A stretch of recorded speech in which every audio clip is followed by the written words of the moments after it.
The ocean covers more than 70% of the surface of the Earth, and human beings have directly explored less than 20% of it. In the portion that has been explored, scientists and naval operators and commercial vessels have encountered things they could not explain. Acoustic signals with no known biological or geological source. Sonar returns from objects moving at speeds and depths inconsistent with any known submarine technology. Structures on the sea floor whose origin and nature remain disputed after decades of investigation, and thermal anomalies that appear in satellite data without explanation and then disappear. Some of these encounters have been investigated and explained. Many have not. The category of unidentified underwater phenomena, objects and signals detected beneath the ocean surface that resist conventional identification, has moved in recent years from the margins of scientific and military discussion to a position that is taken seriously by government agencies, naval intelligence organizations, and oceanographic institutions across the world. The United States Navy and the Pentagon, whose formal acknowledgement of unidentified aerial phenomena reshaped public understanding of anomalous observations, have separately noted that a significant portion of anomalous detections occur at or near the ocean surface or beneath it, and that the physics of acoustic propagation in water means that underwater objects can be tracked at distances and with a precision that aerial objects cannot be. The ocean, in other words, is not only one of the least explored environments on Earth, it is also one of the best monitored. Through the global network of hydrophone arrays and naval acoustic surveillance systems that have been recording the sounds of the sea for decades, and the things those instruments have heard and tracked include some of the most genuinely puzzling signals ever recorded by scientific instruments on this planet. The most extensively documented and scientifically analyzed unidentified underwater acoustic phenomenon is the signal recorded on May 19, 1997, by the United States National Oceanic and Atmospheric Administration's autonomous hydrophone arrays in the Pacific Ocean, a sound that NOAA scientists, when they played the recording at normal speed and then sped up to make it audible to the human ear, described as a slow, rising, intensifying sound that lasted approximately 1 minute and that bore no resemblance to any biological, geological, or mechanical sound in their reference libraries. They named it the bloop. The bloop was detected simultaneously by hydrophones located thousands of kilometers apart across the Pacific Ocean basin, which meant that the source had to be extraordinarily loud enough to be heard across an entire ocean basin, and the triangulation of the detection times placed its origin in a remote stretch of the South Pacific approximately 950 miles south-southeast of the southern tip of South America. The location coincided with a region of known geologic activity and with the approximate location that H.P. Lovecraft had assigned in his 1926 fictional story, The Call of Cthulhu, to the fictional sunken city of R'lyeh, a coincidence that became part of the cultural mythology surrounding the signal, but that is completely irrelevant to its scientific investigation. For 15 years after the recording, the bloop was one of the most famous unexplained sounds in the history of ocean acoustics. In 2012, NOAA scientists announced that they had identified the bloop's most likely source as icequake activity, the cracking and fracturing of large Antarctic ice sheets producing a distinctive acoustic signature that had not previously been well characterized in the hydrophone network's reference library. The bloop was solved, but the process of solving it, 15 years of scientific investigation, the elimination of biological and mechanical hypotheses, the eventual identification of a novel acoustic source, illustrates both the genuine difficulty of explaining anomalous underwater signals and the fact that patient scientific investigation eventually produces answers. The acoustic signal that remains genuinely unexplained, that has not been identified in decades of analysis and that continues to be discussed in oceanographic circles, is the Julia sound. Recorded in 1999 by NOAA's equatorial Pacific hydrophone arrays as a long descending, mournful tone lasting approximately 15 seconds that triangulates to an origin in the open ocean, far from any known geological feature. And there are others, the train sound, the whistle sound, the upsweep, each named by NOAA researchers for the characteristic quality of the recording, each resistant to identification. each sitting in NOAA's acoustic archive as a documented signal without a confirmed source. But the acoustic anomaly that has generated the most serious institutional concern in government and military contexts is not a passive sound, but an active contact.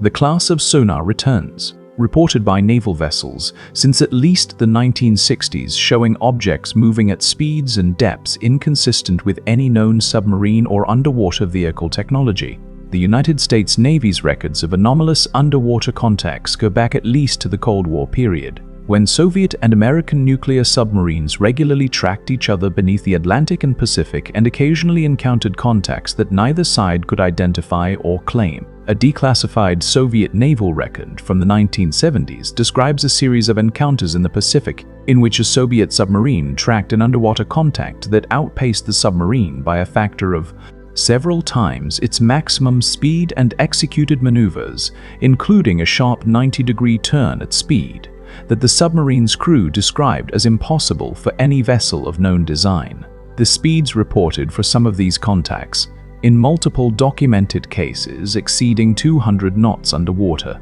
which is approximately 4 to 5 times the maximum speed of the fastest known military submarine, and the depth capabilities reported in others, in some cases consistent with pressures that would crush any known man-made submersible,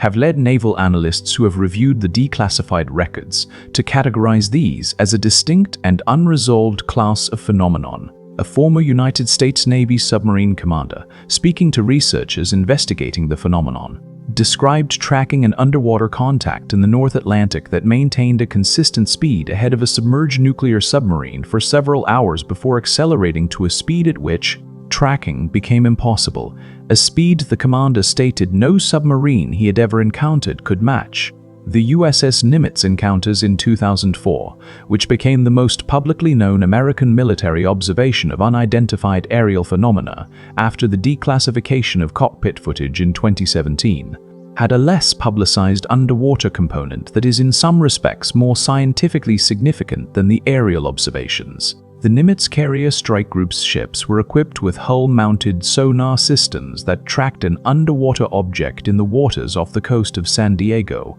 before the aerial engagement that became the subject of the declassified FER and GIMBLF videos. The sonar contact reportedly showed a submerged object at significant depth that accelerated upward at a rate inconsistent with any known submersible, reaching the surface and then transitioning to aerial movement, the trajectory described by Naval Aviator Commander David Fravor and others as the tic-tac-shaped object they subsequently encountered in the air. Fravor's own description of the encounter emphasized that the object appeared to be responding to his aircraft's movements, mirroring his approaches and departures with precision that suggested awareness of and reaction to his presence, and that its transition from the ocean surface to high-altitude aerial movement occurred faster than any aircraft or missile he had encountered in his naval career. Whether the sonar contact and the aerial contact represented the same object or were separate phenomena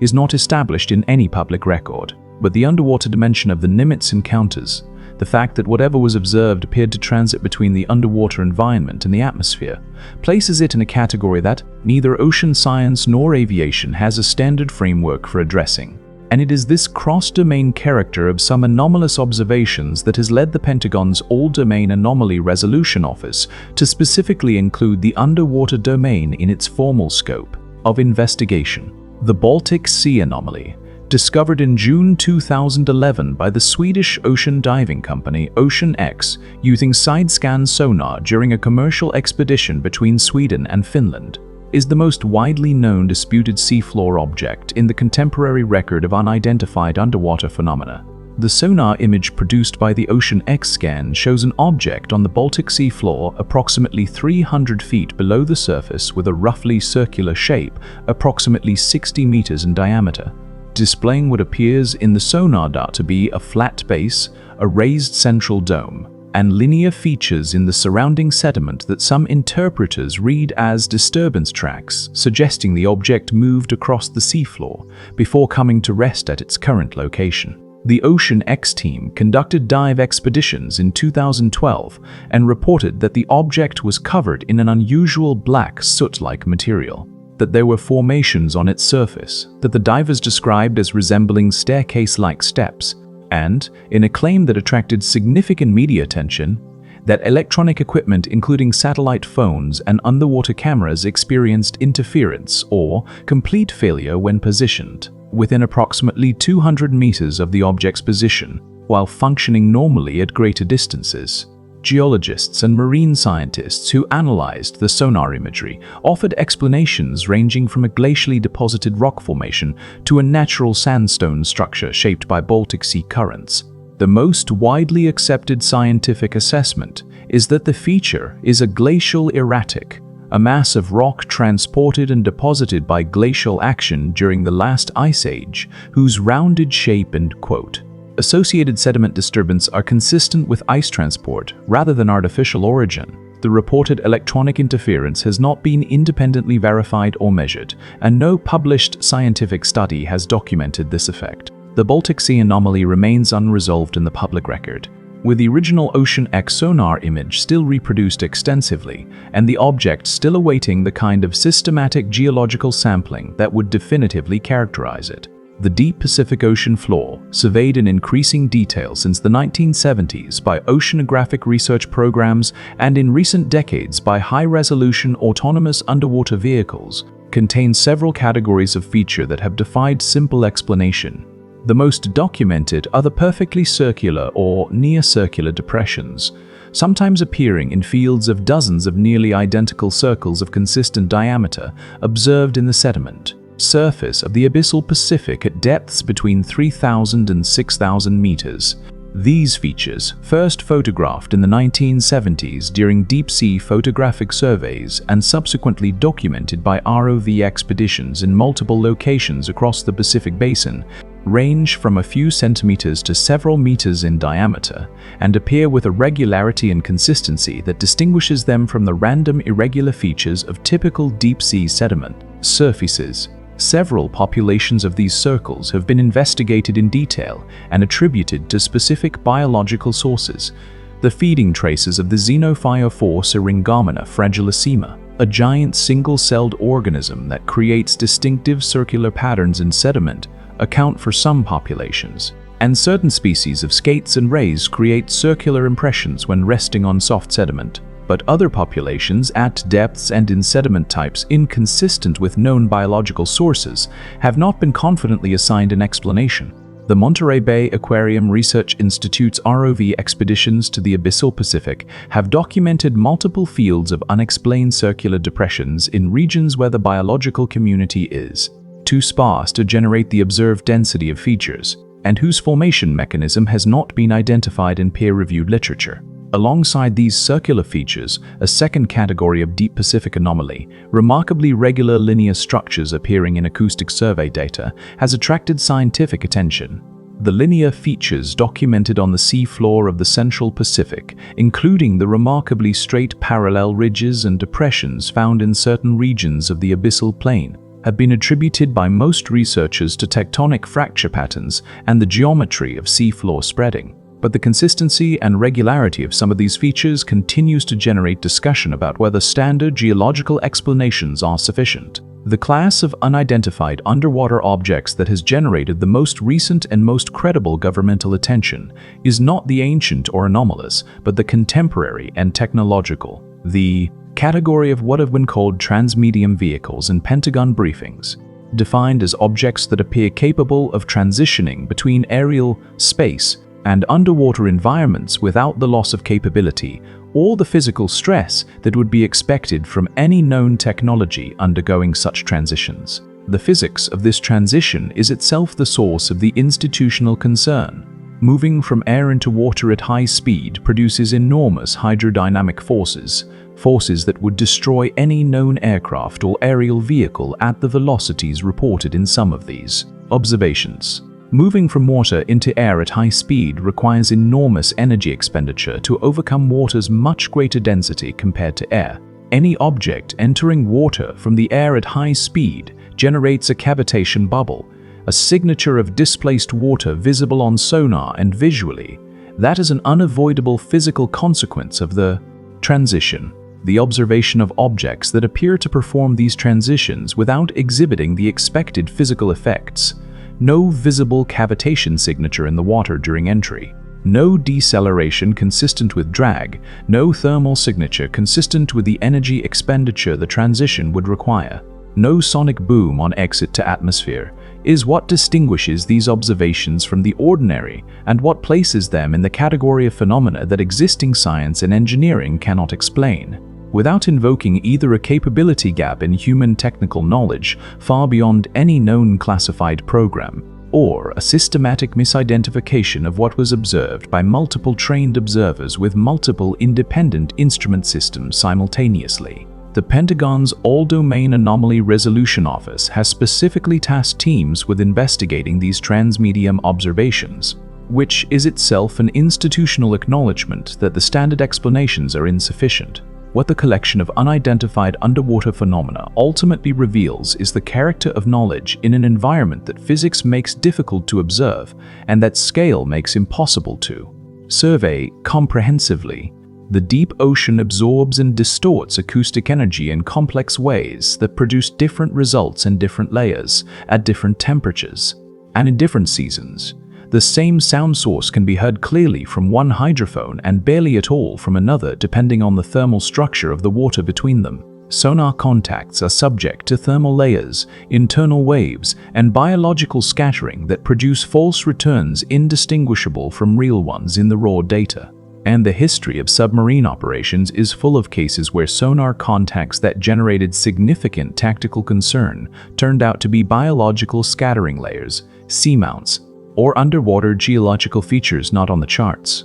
Seafloor surveys by ROV cover an area comparable to a few tennis courts per expedition in an environment whose total area is comparable to the combined surface of every continent on Earth, meaning that the overwhelming majority of the seafloor has never been directly observed, and that whatever structures or objects exist there have not been seen by any instrument or eye. The unexplained observations that accumulate in this environment, the signals that match no known source, the sonar contacts that move at impossible speeds, the seafloor structures that resist geological classification, the transmedium objects that appear to ignore the physics of fluid dynamics, are not individually conclusive evidence of anything beyond the ordinary limits of incomplete data and imperfect instruments. But collectively, and particularly in the context of government programs specifically created to investigate them, they represent a body of observations that the scientific community and the defense establishment agree cannot be dismissed without systematic investigation.